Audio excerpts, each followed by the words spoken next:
everybody. Um, Welcome to the Paulman Show. Um,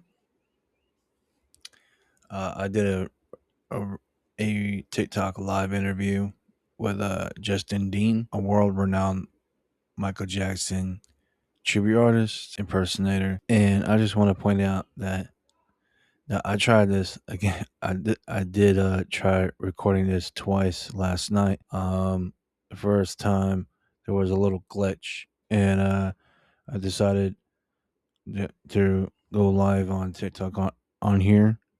That way it's better. But before the interview, we get straight into the interview. Please like and subscribe. Comment down below what you think about the interview.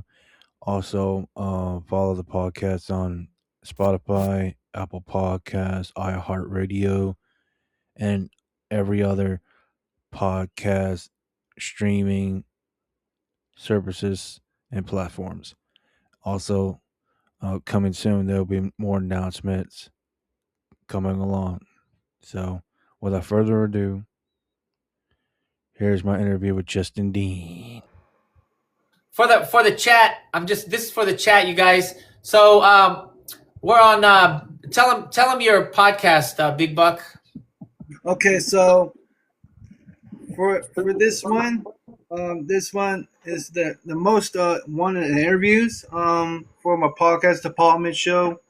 Paulman Show. The Paul Altman Show. I had a lot of guests, including T.J. Jackson, Shauna Magatol, Travis Payne, Right. Michael Trapson. The latest one I did was Pastor Funk, which is Brendan Brown. If some of you don't know who they are, he's the bass player and the musical director for the Jacksons, and who's also a friend of mine. I just want to let people know that when they're that are tapping in right now that we were supposed to do this podcast a week ago. Something came up with me last minute. And we're supposed to do it 3 hours ago, but technical difficulties and stuff. So, we're here now. This is for his podcast, the Paul Altman. How do you say it? Altman, A-L-T-M-A-N. Paul Altman Show. He's interviewed some celebrities, so I'm honored to be on his podcast. He's going to do some editing after and I guess polish it all up for posting for tomorrow or tonight. So that's what we're doing tonight. And then after that, you guys, I will answer questions and we'll do battles and stuff. You know what? Is Rico still on here? Rico MJ? We should bring him on, bro, if he wants to come on. We should bring him on. I've been wanting to interview him as well, if he's still up here. If you're still here, Rico, let me know. I know it's totally random. But if you're not in makeup, I understand. Sometimes people ask me to come on and I'm not in makeup. So yeah. All right, so I'm gonna start from the very beginning. All right, yeah, let's get into it. And if he pops up, we'll just we'll pause. Right. Tell us the viewers at home or on their mobile device of who you are, Justin Dean. Me, Justin Dean. I am a Michael Jackson tribute artist, impersonator, whatever you want to call it. I don't care. Some people get offended if you call them impersonators, but we impersonate. And so I've been doing it for 20 years, and I enjoy my career, and that's what I do. I currently in Las Vegas, Nevada, but I do shows all over. So that's what I do. I'm a Michael Jackson tribute artist for the last 20 years, and this is my main career. This is my main job. So it's not something I picked up and do on the side. It's my full-time job. Right on. And you brought that up. That was going to be another question, is that have you wanted to pursue a career in entertainment in terms of besides tribute, like and all? Yes, actually, before I did Michael Jackson, I was taking acting classes, and I wanted to be an actor. I wanted to be an actor growing up. That didn't work out. It's a very competitive industry. I think it's more of who you know. Then I hear about all the evil side of the acting and movie industry. My dad wasn't too thrilled. My mom wanted me to go, but fulfill that dream. But it all just, which I'm still acting. I'm still an actor, but I'm not in movies. I'm not in big production movies, but I'm in big production shows. So yeah, I did at one point want to pursue being an actor, but I'm older now, and I like what I do. Who knows if I would have been made it in the acting industry or the movie industry. You hear a lot of stories about how that goes south. So I'd rather be happy and modest, living a modest life than being super famous and rich and not being happy. So, but yeah, I did at one point wanted to be an actor. That's wonderful. That that is wonderful because because we either entertainment or or cooking or being a firefighter or a policeman. Everybody has a dream that they wanted to pursue, and sometimes it could be a little challenging. There is a challenging phases in life in order to achieve it. But I believe that if you continue your passion, and I was having this conversation with my dad the other night, and I'm not and without trying to badmouth anyone, um, Keep it positive. you gotta keep it positive. And my dad is wonderful. My dad's a wonderful father, I would say. Um, he said that who knows that what this dream is, and he was telling me that he wasn't trying to bash me or trying to tear me down another way, and he knows that I do this. He knows that I make music and all that, but he also wants something stable and stuff, and that Right. make sure that I have everything like now Yeah, all parents down. don't want to see us fail. That's all it is. They don't want to see you fail. But you know, um, if you don't have the passion to fulfill that dream or push towards that dream, you won't understand it. That's how I look at it. A lot of people, I've gotten that throughout my whole career. Why don't you get a real job? Why don't you go back to college? Why don't you do this? Why don't you do that? I said, you know what? I don't want to do something um, just to make money, and I'm not happy. You know what I mean? I've had a really good career, and I'm still having a good career, and I enjoy it. They say if you do what you love, you'll never work a day in your life, and I believe that. If you follow your passion and you love it, some people have good paying jobs and they go to the work every day and they hate it. Oh man, I gotta go to work. It's Monday. I hate it. I gotta clock in.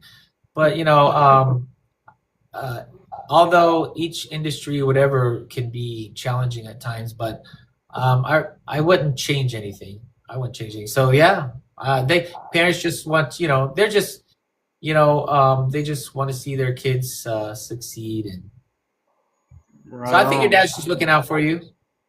Yes, I know, and that's why I told him. I said, I know you're looking out for me. And my mom, growing up, when New Jack Swing was the new hip and all, according to what she said, she was like, when we were growing up, we used to be dancing in the streets or something like that. We would do break dancing or something like that, do the Running Man to My Prerogative and all that. I was like, Nice. yes, I remember that. And my mother told me this years ago, and always has said this, is that I got the dancing from her. Oh, really? So your Yeah, mom's a dancer. I would say she Thank you, is. Em. So I would. I'm just responding to the chat. Go Uh, ahead. Sorry. you're good. Um, my next question is that how did Michael inspire you? Not just being a tribute artist, but how did his music resonate with you as an individual? I mean, there's Justin Dean, the tribute artist, and there's Right. Justin Dean, the person. Right. How has he influenced me? You know, sometimes, listening to his music, you resonate with what he's saying in the song. You can identify with, Michael Jackson made beautiful music. He never made any music that was bad. You know what I mean? He always talked about real things, and his music has helped me through a lot of stuff. Because and him as a person, I would say him as a person more than his music. His music, is inspiring, and you throw on certain music, to get you, you throw on music with your favorite artist to get you through certain things. Like sometimes you're feeling lonely, sad, depression, whatever, or you just want to dance, whatever. You throw on your favorite artist, and Michael Jackson's been my favorite artist. He's helped me in that aspect. But him as a person, you see all the stuff that he's went through, and he's always just a kind soul. And that was a message to me. Like, I want to be like that. I want to be able to, like, if Michael Jackson can go through all of this stuff that he was put through and still come out to be like a super positive person and a positive influence and make a positive impact on people. I've seen, even lately, interviews. I don't know if you call them interviews, but I guess it was a what do you call those interviews with lawyers right before court? It's called something. I forgot what it's called, but they're like mean to him and they're rude, and he still responds in a polite manner. He was a gentleman. The depositions, right? The depositions. So I've not interviews, but depositions. Sorry, I'm still a little loopy, but yeah. So the depositions, and he's still, you see people talk about him and everything, and so he's helped me that way become a better person, And I look at my problems, I'm like, you know what? Michael Jackson was going through way more than I was, and if he can still respond in a positive attitude, and that was inspiring to me to be a better person. So that's how he's helped me in my life, and then with his music. Right on. Sorry, I'm trying to pay attention to you, and I'm trying to pay attention to the hey Jacob, and to the chat at the same time. No, you're good. You're good. This question, and before I go further with any more questions, I just want to put a disclaimer. Some of my questions could be inaccurate, and you can correct me when I'm wrong. Okay, because sure.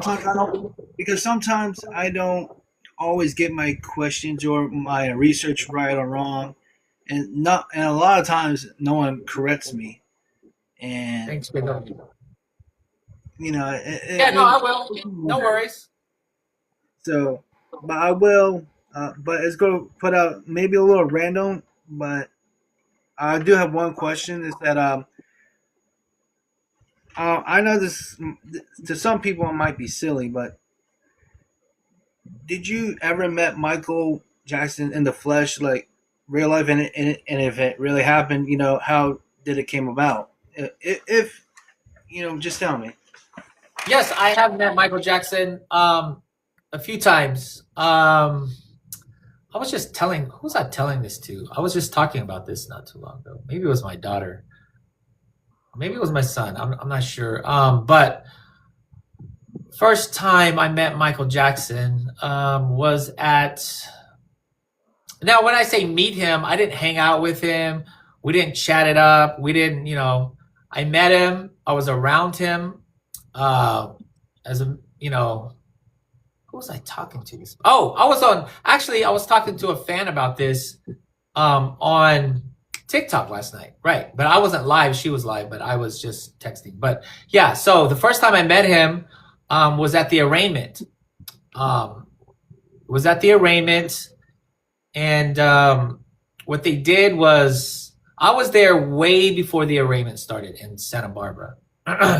I was outside the courthouse, and so the I was there probably 6-7 hours. People were camped out, and then we got there before the news got there, and then the longer we stayed overnight at the Santa Barbara courthouse, then you started seeing like the news vans coming. The media started coming, and they were setting up their tables and all these lights, and it's then you started realizing, oh, this is going to be big. When we first got there was just like 20 people, and we're like playing Michael Jackson music, dancing on the street right in front of the courthouse.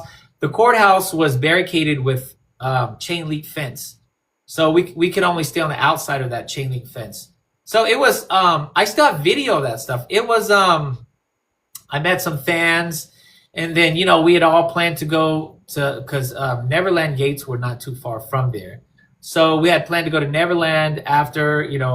We didn't know what to expect. We just knew Michael Jackson was going to show up, and we knew he was going to walk through those gates, and we're going to catch like a glimpse of him or whatever. 8 hours later, whatever, 6, 8, 7, 8 hours later, there were thousands and thousands of people, and it was daytime already, and we were like taking naps in our car. It was like an all-night, overnight party in front of the courthouse.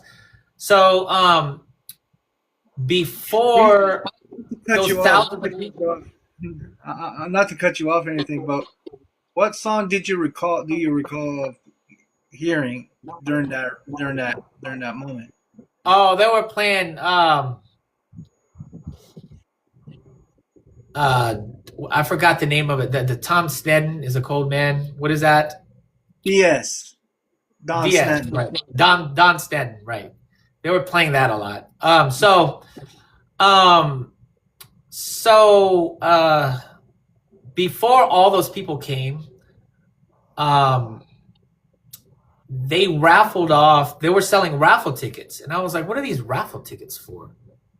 And so I was lucky because I got there early. I called off of work to go there, and so I got there midnight, 1 o'clock in the morning, whatever. 8 hours before it was dark, and so when it became daytime, before all the crowd got there, they were selling raffle tickets, and they said these raffle tickets, if they call your name, there's a lot of empty seats in the courtroom.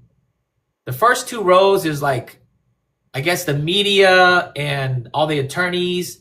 And then the next 5 rows, which is like an extra 30 seats, I guess, I don't know, 20 or 30 seats, they raffled off tickets. My ticket won. My ticket won. So they called my number. I think I was the second to last person to get called. And so they were like, okay. And we had to sign all these forms that we could not talk to Michael Jackson if we see him in the courtroom. We can't, no loud outburst, no nothing. So we had a recess, and they said that we can't, we can't basically go, Michael, we can't say anything. Or we could get like $1,000 fine. We could get put in jail. We could get thrown out of the court. It was really strict, really, really strict. So Yeah, I saw him. The first time I met him was in the bathroom of the courthouse. So I wasn't supposed to be there. I could have actually got in trouble. I didn't know that Michael Jackson and his entourage were supposed to go in the bathroom first. And then when he comes out of the bathroom, that's when the general public or, the rest of the people could go into the bathroom. So they had a women's bathroom and a men's bathroom. Of course, Michael Jackson went to the men's bathroom.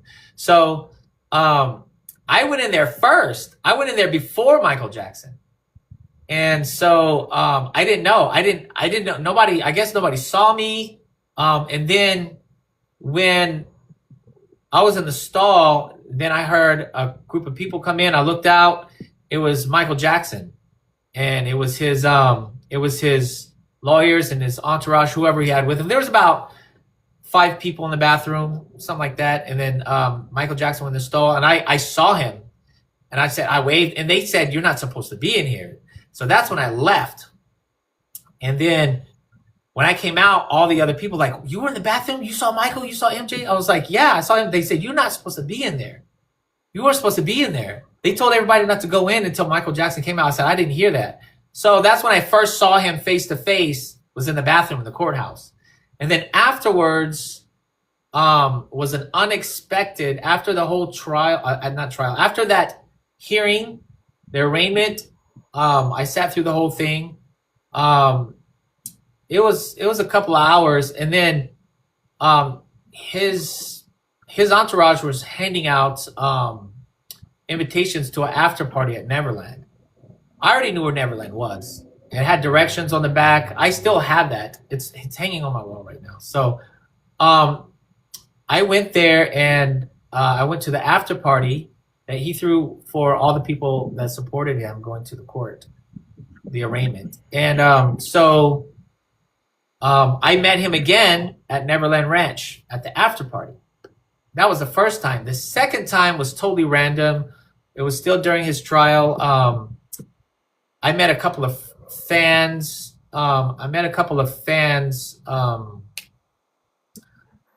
During the arraignment, and we'd all, I think it was MySpace back then, we all had this group chat, and people were saying like when they were going to be in front of the Neverland gates. So I wasn't doing anything that day, and I went to the Neverland gates because a lot of people said they were going to be there. There was probably about 30 people that showed up.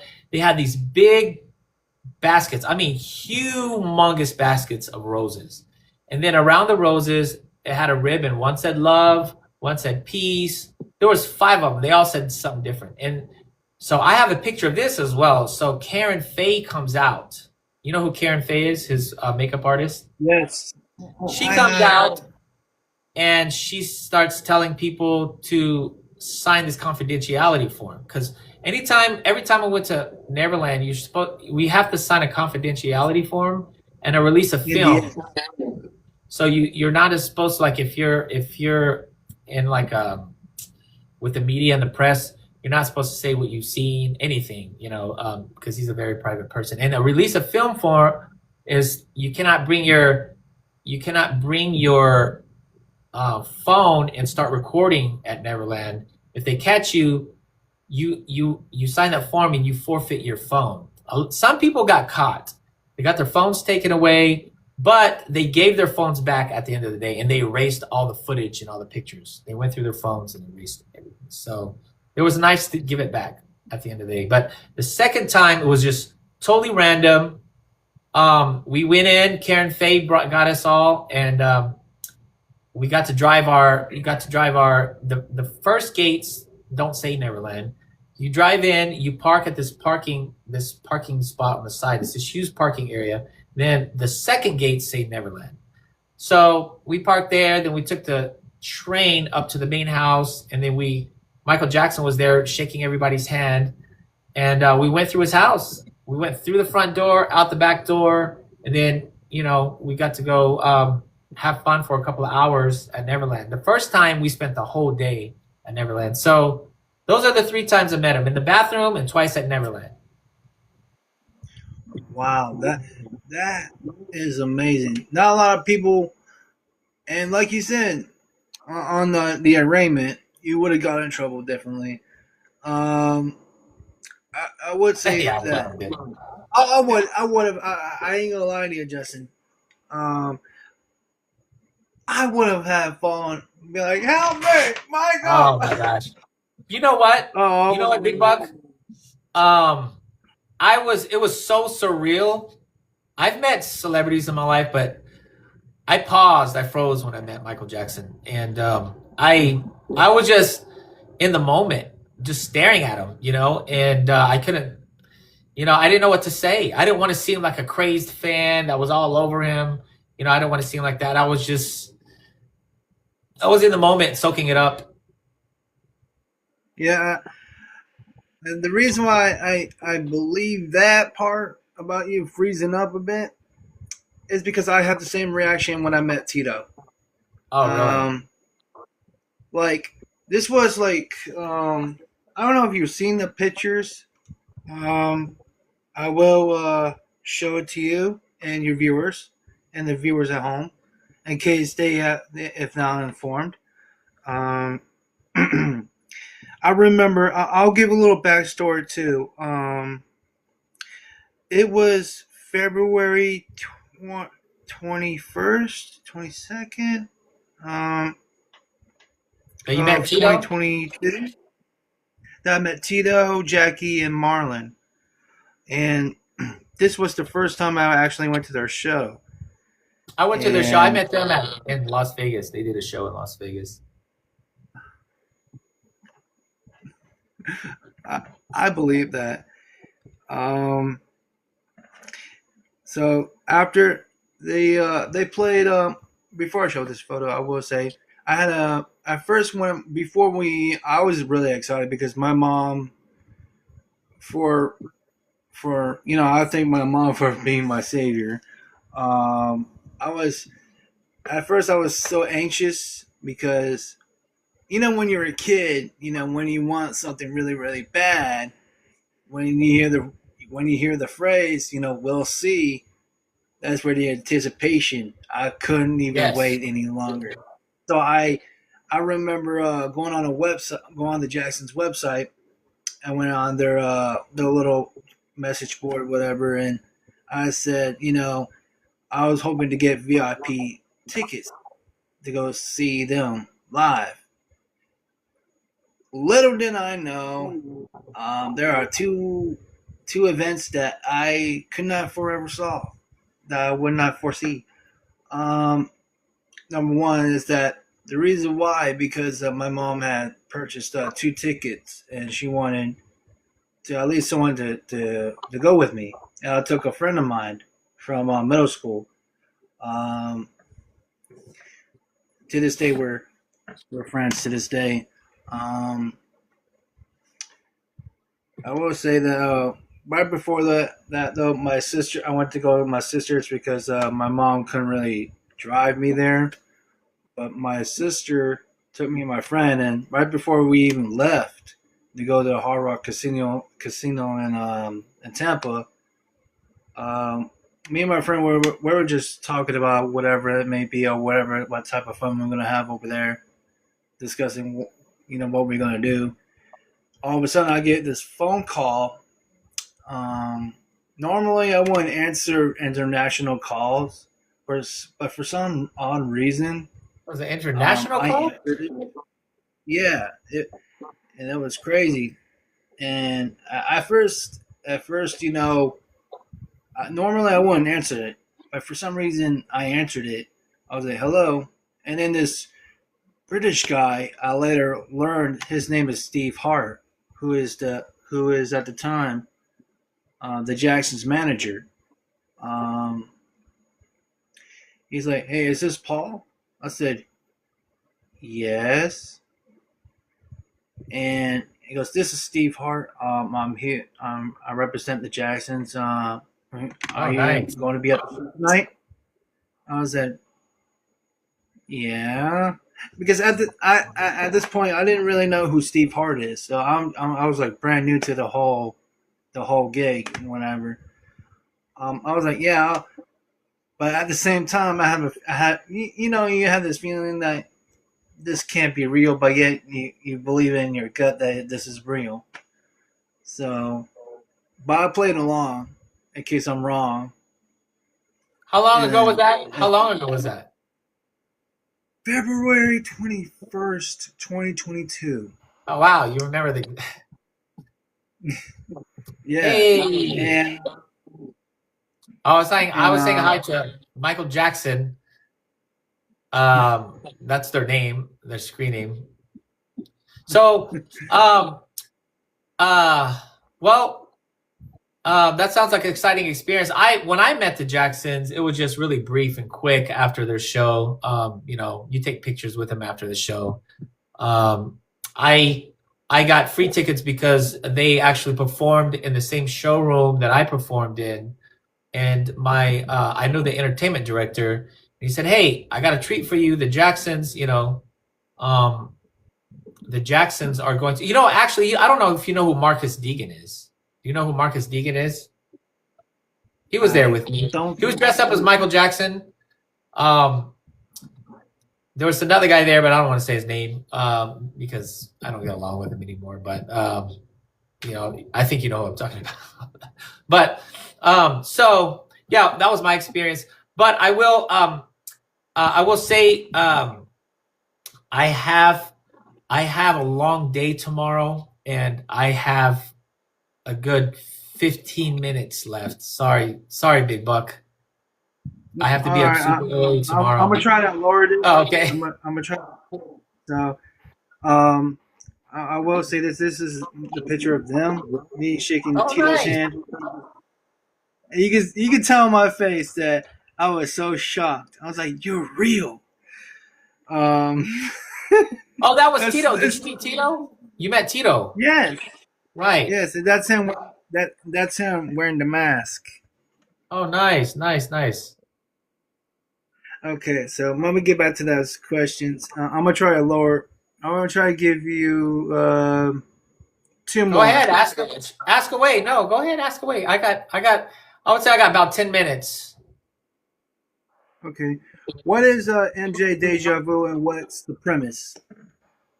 MJ Deja Vu is my company, um, and it's the name of one of my shows. MJ Deja Vu. The concept was I don't know what language that is. I think it's what is it, French? Deja vu. I don't know what it is. I think it's French, but deja vu basically means you've you feel like you've been there before, or you've seen this before, or you've experienced this before. The term deja vu means you feel like you've seen this or experienced this or heard this before.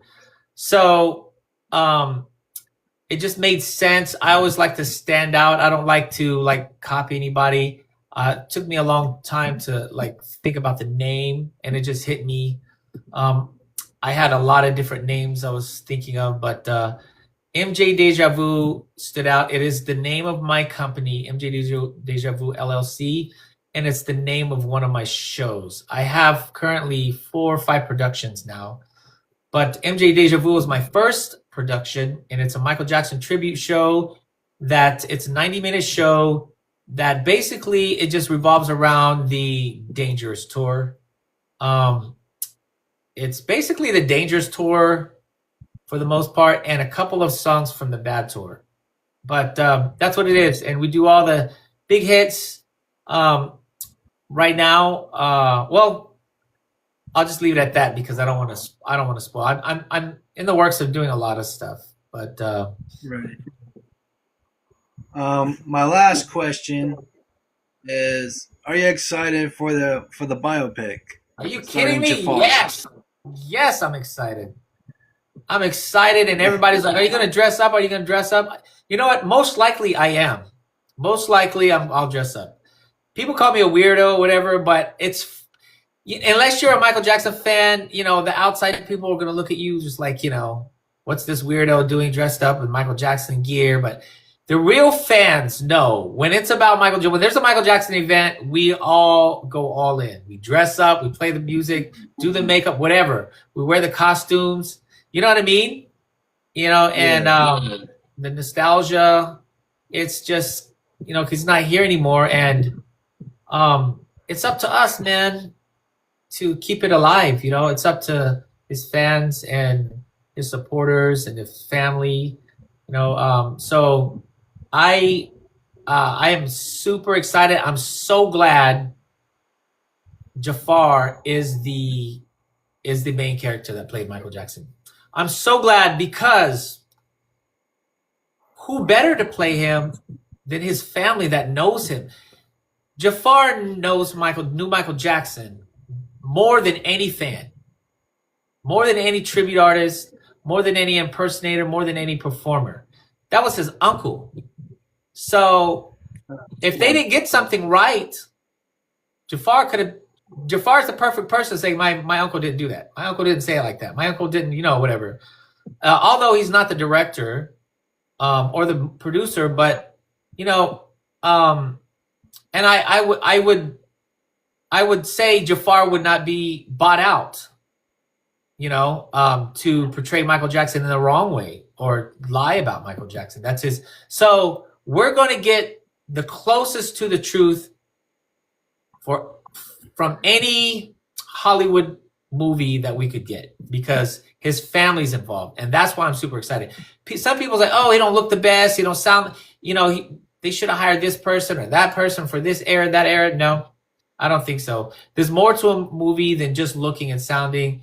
You got to be an actor. Some of us, yeah, we portray Michael Jackson, but we've never been in a movie. I think I could do it because that was my passion, was to be an actor. But,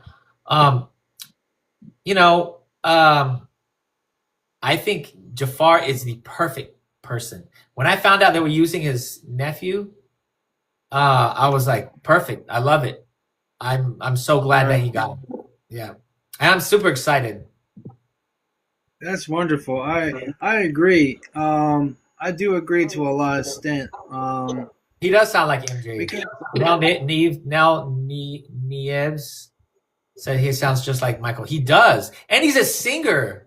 He's not just an actor. He's a performer. he's a singer. He's a singer, right? His talking voice in the beginning of the first movie trailer. Oh my gosh! Unless that's AI, but if that's on AI, that was perfect. He sounded just like Michael. Yes, and I will say this. And hello, this user Michael Jackson. Hello. Well, because I don't know the timer on there for you. I will say this. I want to keep this short. Thank you, Justin, for being on the Paulman show. I really appreciate it. You're one of the value and one of the true hardcores of Michael fan within the NJ community, and I want you to know that. Keep the spirit of Michael alive. And with that note, if you're not following me on Instagram, I got two Instagrams, Big Buck with the Beats and the Paul Altman Show official. And Justin here will put it somewhere in the story when it's finished. I'll give him all the links, and you guys will follow. And also, it will be on my YouTube. Again, same way I'll have Justin. I follow your YouTube, right? I follow your YouTube. I believe so. If not, I will. I know I'll follow your other social media. Yes. But again, thank you, Justin, for being here. And it's been an honor. Thank you so much. You know what? You guys go follow this guy, Big Buck, and the Paul. I screw this up every time. Altman Show. Right? Paul Altman Show. He's a good. This guy is one of the biggest Michael Jackson fans. And I appreciate your patience with me. I really do appreciate your patience with me, and I apologize. Sometimes, but we made it happen, right? Sometimes stuff doesn't go as planned, but you work around it and you get it done. And thank you for being a professional. Thank you for being a good friend, and thank you for supporting me. I appreciate you, man. You're always there, man. For support. Before I go, I still got that poster, man. Oh, nice. Yes, that's a poster I gave. I forgot all about that. Right. I appreciate you, man. I'm going to spend a little time with the chat, do a couple of battles. Probably be on here for another 15 minutes after that, and I gotta call it a night, guys. But thank you so much. Thank you so much. It's an honor, man, and I appreciate you, Big Buck. You're welcome. God bless you.